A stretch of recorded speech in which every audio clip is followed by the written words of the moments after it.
వీక్షకులకు స్వాగతం, నమస్కారం. 2019-2024 మధ్యలో జగన్మోహన్ రెడ్డి పాలనలో ఆనాడు టీటీడీ చైర్మన్గా ఉన్న వైవి సుబ్బారెడ్డి, బొమ్మన కరుణాకర్ రెడ్డి వారి పాలనలో టీటీడీ మహాప్రసాదంలో కల్తీ జరిగిన నేపథ్యం. ఆ కల్తీ వ్యవహారం మీద కూటమి ప్రభుత్వం వచ్చిన తర్వాత సిట్ వేయడం, ఆ సిట్టును కాదని వైవి సుబ్బారెడ్డి సుప్రీంకోర్టుకు వెళ్లి సిబిఐతో కూడా సిట్ వేయించుకోవడం, ఆ సిట్ ఎంక్వైరీ చేసి కోర్టుకు నివేదిక సమర్పించడం, ఆ నివేదికని కోర్టు ఇంకా కాగ్నిజెన్స్ లోకి తీసుకోకముందే రాష్ట్ర ప్రభుత్వం ఏకసభ్య కమిషన్ నియమించడం, ఆ కమిషన్ విమర్శిస్తూ సాక్షి మీడియా, వైఎస్ఆర్ కాంగ్రెస్ పార్టీ నాయకులు, ముఖ్యంగా బొమ్మన కరుణాకర్ రెడ్డి సుప్రీంకోర్టును ధిక్కరిస్తూ కమిషన్ వేయడం ఏంటని ప్రశ్నిస్తున్నారు. కోర్టు కాగ్నిజెన్స్ లోకి తీసుకోకముందు కమిషన్ వేయకూడదా అన్న విషయం మీద, కోర్టు వ్యవహారాల మీద సిట్ ఏం చెప్పింది, ప్రభుత్వం ఎందుకు కమిషన్ వేసింది, ఆ కమిషన్ సభ్యుడిగా కూడా మాజీ ఐఏఎస్ అధికారి, నీతికి నిజాయితీకి మారుపేరిన దినేష్ కుమార్ గారిని నియమిస్తూ ప్రభుత్వం నిర్ణయం తీసుకుంది. ప్రభుత్వం నిర్ణయం తీసుకున్న వెంటనే బొమ్మన కరుణాకర్ రెడ్డి వణికిపోతూ భయపడుతూ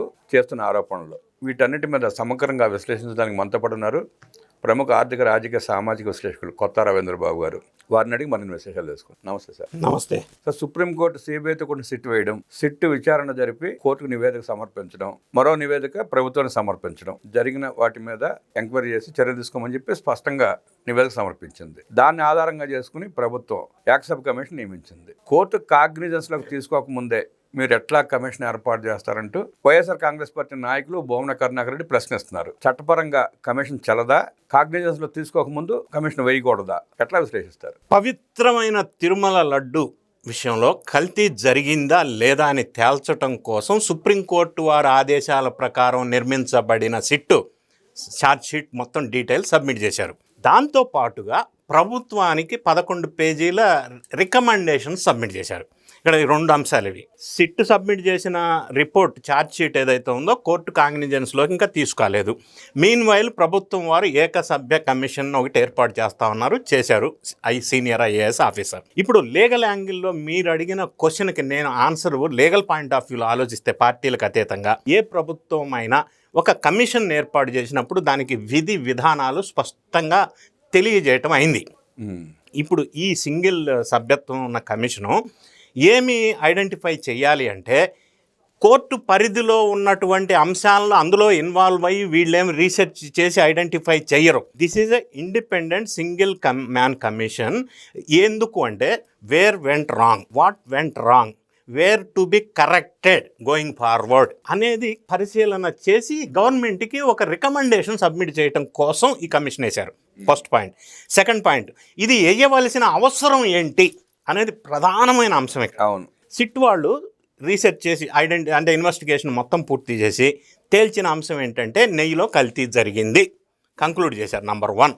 నంబర్ 2, ఇందులో పెద్ద ఎత్తున మనీ ట్రాన్సాక్షన్ జరిగింది ప్రూవ్ చేశారు. నంబర్ 3, ఈ మనీ వివిధ రకాల హవాలా రూపంలో విదేశాలకు కూడా వెళ్ళింది, అది ప్రూవ్ చేశారు. ఇందులో కొంతమంది పిఎల్ఏ కాకుండా కొంతమంది ఎంప్లాయీస్ ఉన్నారని తేల్చారు. పెద్ద మనుషులు ఎవరున్నారనేది తేల్చలా. ఎందుకంటే అసలు అక్కడ దాకా ఎందుకు ఆగిపోయింది? ఇది కొంత ఇబ్బందికరమైన, అనుమానాస్పదమైన వ్యవహారంగా మనకి అందరికీ ప్రజలకు అనిపిస్తుంది. ఇప్పుడు దర్యాప్తులో వీళ్ళు కల్తీ జరిగిందని కన్ఫర్మ్ చేసి డీటెయిల్డ్గా రిపోర్ట్ ఇచ్చారు కదా. అవును. కానీ వీళ్ళు పాత్రదారుల పేర్లు చెప్పారు, ఎంప్లాయీస్.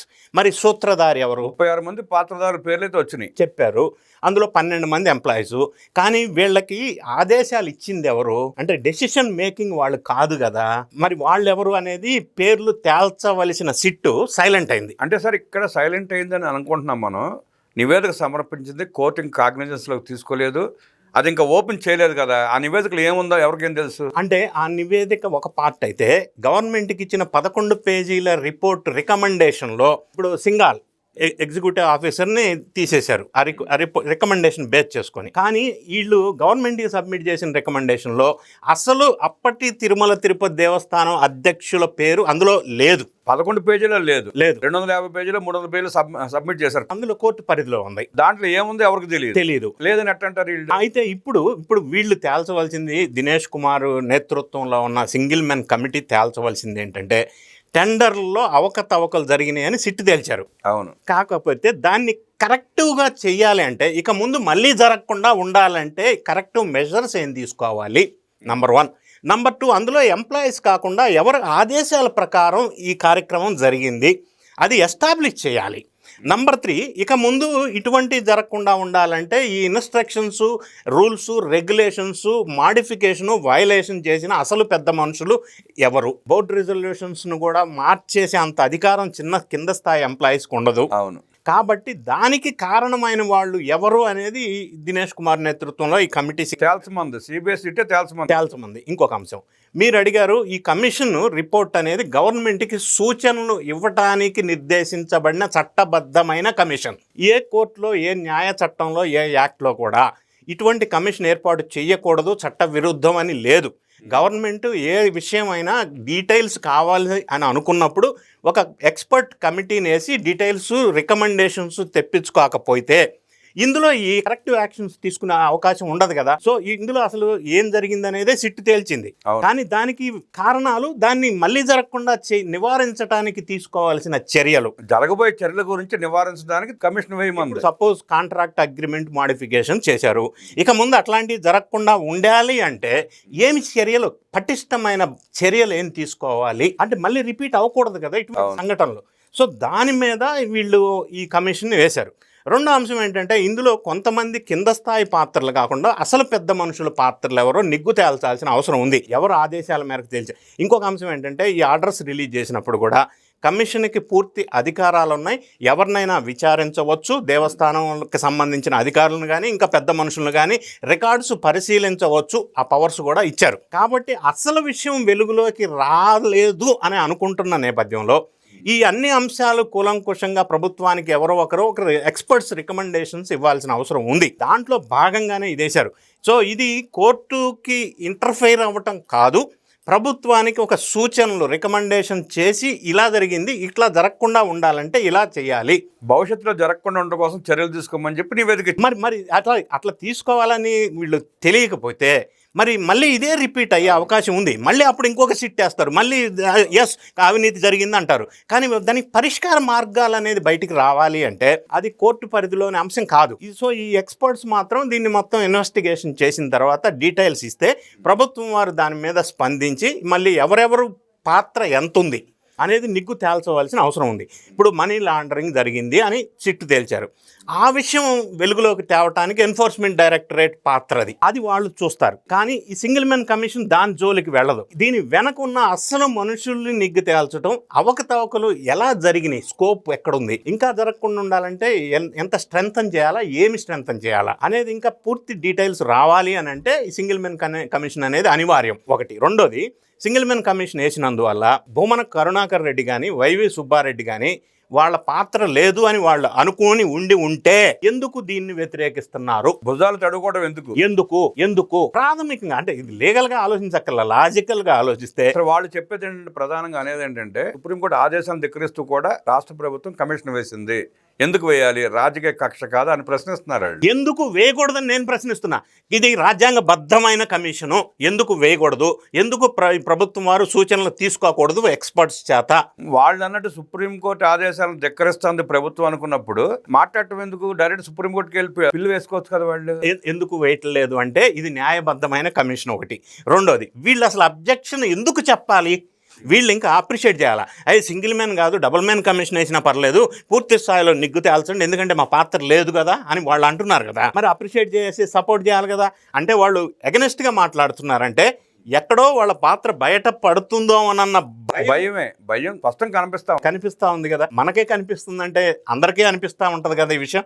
సో వాళ్ళు ఆ విధంగా భయపడుతున్నారంటేనే వాళ్ళ పాత్ర ఉంది, వాళ్ళ ఇన్వాల్వ్మెంట్ ఈ కమిటీ ద్వారా బయటికి వస్తుంది అన్న భయంతో కూడిన మాటలే కదా ఇవి. లేకపోతే ఆ విధంగా మాట్లాడాల్సిన అవసరం ఏముంది, సపోర్ట్ చేయాలి కదా. సార్ ఇప్పుడు CBI investigation team SIT ACB కోర్టులో నివేదిక సమర్పించింది, ఫైల్ చేసింది. అది ఇంకా కాగ్నిజెన్స్ తీసుకోలేదు, కోర్టు ఓపెన్ చేయలేదు కదా. అదే కదా అర్థం, కాగ్నిజెన్స్ తీసుకోలేదంటే. తీసుకోకముందే పేజీ నెంబర్ 36 ఇది ఉంది, పేజీ నెంబర్ 25 ఇది ఉంది, పేజ్ నెంబర్ 100 ఇది ఉందని ఎట్లా చెప్పగలుగుతున్నారు వీళ్ళు? అంటే వాళ్ళ సోర్సెస్ ద్వారా అనధికారికంగా వచ్చిన రిపోర్ట్ అయ్యి ఉండవచ్చు. ఇక్కడ ఇంకొక అంశం మీరు అడిగారు కాబట్టి, కోర్టు ఈ ఛార్జ్షీట్ వాళ్ళు సబ్మిట్ చేసిన తర్వాత దర్యాప్తు సంస్థలు వెంటనే ఎస్ అయిపోయింది నెక్స్ట్ ట్రయల్కి అని అనరు. ఎందుకంటే ఈ రిపోర్ట్ ఛార్జ్షీటు వాళ్ళ కోర్టు ఆశించిన ఎక్స్పెక్ట్ చేసిన విధానంలో దర్యాప్తు జరిగిందా లేదా అనేది డీప్గా స్టడీ చేస్తారు. స్టడీ చేసిన తర్వాత ఇన్ కేస్ వాళ్ళు ఎక్కడన్నా పాయింట్స్ మిస్ చేసి ఉంటే దర్యాప్తు సంస్థలు మళ్ళీ దీన్ని రిఫ్యూజ్ చేయొచ్చు, రిజెక్ట్ చేయొచ్చు, కొన్ని క్లారిఫికేషన్స్ అడగొచ్చు, మాడిఫికేషన్స్ అడగొచ్చు. అన్నీ బాగానే ఉంటే యాక్సెప్ట్ చేయొచ్చు, నెక్స్ట్ స్టెప్కి వెళ్ళొచ్చు. ఇప్పుడు ఫర్ ఎగ్జాంపుల్ నెక్స్ట్ స్టెప్కి వెళ్ళారనుకోండి, మళ్ళీ ఇంకొక పిటిషన్ వేయచ్చు, లేదు ఇందులో ఇది మిస్ అయింది అని. ఫర్ ఎగ్జాంపుల్ సునీతమ్మ గారు వివేక హత్య కేసులో దర్యాప్తు చేసిన తర్వాత మళ్ళీ లేదు ఈ యాంగిల్లో జరగలేదని మళ్ళీ కోర్టులో పిటిషన్ వేశారు. కోర్టు వారు దాన్ని పరిశీలించి ఎస్ ఈ యాంగిల్లో చేయండి దర్యాప్తు మళ్ళీ అని అడిగారు. ఈ తర్వాత కార్యక్రమాలు జరుగుతూ ఉంటాయి, అనుబంధ పిటిషన్లు పడతా ఉంటాయి, ఛార్జ్ షీట్లు పడతా ఉంటాయి. కాకపోతే నా అనుమానం ఏంటంటే కోర్టు కాగ్నిజెన్స్లోకి తీసుకోకముందే, పరిశీలించక ముందే ఈ పేజీల వ్యవహారాలు బయటకు వస్తూ ఉంటే కంటెంప్ట్ ఆఫ్ కోర్టు కాదా? కంటెంప్ట్ ఆఫ్ కోర్టు అని మనం అనలేం. వీళ్ళు దాన్ని కోర్టు నిర్ణయాన్ని వ్యతిరేకిస్తే కంటెంప్ట్ ఆఫ్ ద కోర్టు. అంటే కోర్టు ఇంకా పరిశీలన చేయకముందే బయటకు వచ్చేసినాయి అంటే, కోర్టు పరిశీలన చేయకుండానే అనధికారికంగా దర్యాప్తు సంస్థల ద్వారా బయటకు వచ్చి ఉండొచ్చు. అది ఇవ్వటం కూడా కరెక్ట్ కాదు కదా, తప్పే కదా. కరెక్ట్ కాదు. దాన్ని కోర్టుకి మనం అన్వయించలేం. ఎందుకంటే కోర్టు ధిక్కారం కిందకి రాదది. ఆ షీట్ బయటకు వచ్చిందంటే అది కోర్టు తప్పిదం, లేకపోతే కోర్టు రెగ్యులేషన్ రూల్స్ని వైలేట్ చేసి వ్యతిరేకించడం కిందకి రాదు. అయితే వచ్చిన తర్వాత ఇప్పుడు వీళ్ళు ఎందుకు భయపడుతున్నారు? సింగిల్ మ్యాన్ కమిషన్ వేయటం వల్ల ఇంకా ఎక్కువ పూర్తి స్థాయిలో పారదర్శకతో కూడినటువంటి డీటెయిల్స్ వెలుగులోకి వస్తాయి కదా. దాన్ని అభినందించకుండా వీళ్ళు ఎందుకు వద్దంటున్నారు అనేది ఇప్పుడు ప్రధానమైన కీలకమైన అంశం. ఇక్కడ వద్దంటున్నారంటేనే వాళ్ళ పాత్ర ఉందని వాళ్ళు ఒప్పుకుంటున్నారు, లేకపోతే ఎందుకు భయపడాలి? సింగిల్ మ్యాన్ కమిషన్ వేస్తే నష్టం ఏంటి? రెండోది, ఇది రాజ్యాంగ విరుద్ధం కాదు.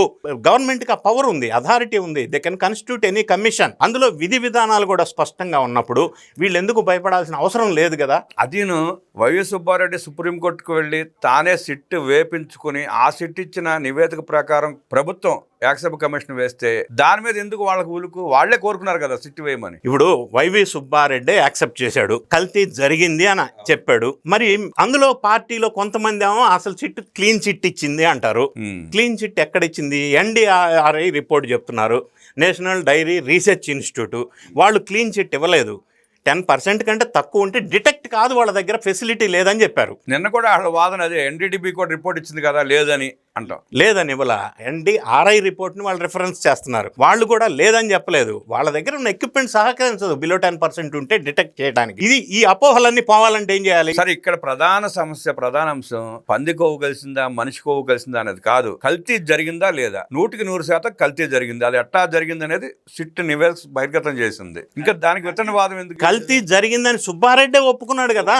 ఒప్పుకున్నా కూడా వీళ్ళు ఎందుకు వితండవాదం డైవర్ట్ చేయడానికి, బ్లేమ్ చేయడానికి ఇప్పుడు రకరకాల పాయింట్స్ వెలుగులోకి వచ్చినాయి ఈ మధ్యకాలంలో. ఏది ఇందాపూర్ డైరీ వెలుగులోకి తీసుకొచ్చారు, బోలే బాబా హెరిటేజ్కి లింక్ వెలుగులోకి తీసుకొచ్చారు. దాని కాన్సిక్వెన్సెస్ ఏమైంది? లీగల్ నోటీసెస్ వచ్చినాయి. ఇప్పుడు మళ్ళీ వాళ్ళు పోస్టులన్నీ డిలీట్ చేయాల్సిన పరిస్థితి ఏర్పడింది.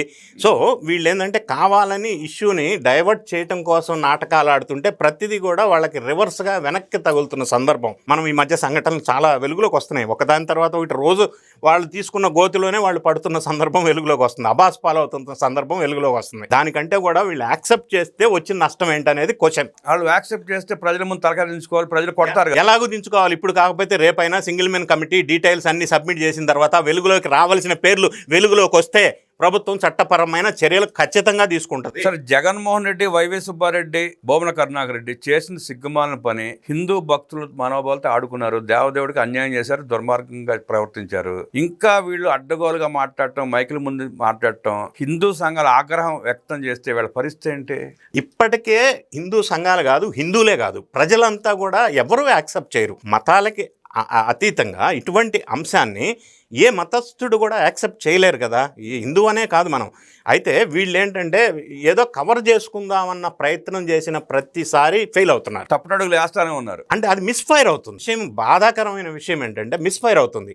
అయితే వీళ్ళు ఎందుకు ఈ విధంగా ప్రయత్నాలు చేస్తున్నారంటే హిందూ వ్యతిరేక విధానాలు అని స్పష్టంగా చెప్పవచ్చు. అన్య మతస్థులు పరిపాలిస్తే హిందూ దేవాలయాల్ని ఇలా ఉంటుంది అనేది ఇది ఒక ఎగ్జాంపుల్గా ఖచ్చితంగా ఫ్యాక్ట్. అది ఎవరు అవునన్నా కాదన్నా అంటే ప్రజలే విజ్ఞతతో ఆలోచించి ఓటేసేటప్పుడు కూడా చూసుకుని వేసుకోవాలి. అది ఇటువంటి సంఘటనలు చాలా సెన్సిబుల్ అంశాలు. యాక్సెప్ట్ చేసి క్షమాపణలు చెప్తే ఇష్యూ అంతటితో క్లోజ్ అయ్యేది, ఫెయిర్ అండ్ ట్రాన్స్పరెంట్. యాక్సెప్ట్ చేసి క్షమాపణలు చేసి అంత చిన్న తప్పు కాదు కదా సార్ వాళ్ళు చేసింది. కనీసం ఇప్పుడు వీళ్ళు చేస్తున్న పని కంటే ఆ పని కొంత బెటర్ కదా. ఇప్పుడు వీళ్ళు చేస్తున్న పని ఏంటి, ఒక దాన్ని కవర్ చేయడానికి ఇంకొక దాన్ని తెర మీదకి తీసుకొచ్చారు, అది మిస్ఫైర్ అవుతుంది. అది చేసిన తప్పును కవర్ చేయడానికి 100 తప్పులు చేస్తున్నారు, అవన్నీ మిస్ఫైర్ అవుతున్నాయి. దానివల్ల వైఎస్ఆర్సీపీకి జగన్ రెడ్డి గారికి ఇంకెక్కువ నష్టం జరుగుతుంది. అది గ్రహిస్తే వాళ్ళు నష్ట నివారణ చర్యలు తీసుకోవాలా తప్ప ఇదే పద్ధతిలో వెళ్తే ఇంకెక్కువ నష్టం జరిగే అవకాశం ఉంది. ఈ సింగిల్ కమిషన్ కూడా వ్యతిరేకించడం అనేది అటువంటి సంఘటన కిందకే వస్తుంది. సింగిల్ కమిషన్ పూర్తిగా లోతుగా ఇన్వెస్టిగేషన్ చేసిన తర్వాత అందరి పాత్ర బయటపడుతుందని, కఠినంగా శిక్షింపబడతారని వైఎస్ఆర్ కాంగ్రెస్ పార్టీ రాజకీయంగా సమాధి అయిపోయినట్టు విశ్లేషించిన రవీంద్రబాబు గారికి ధన్యవాదాలు తెలియజేస్తూ నమస్కారం. నమస్తే.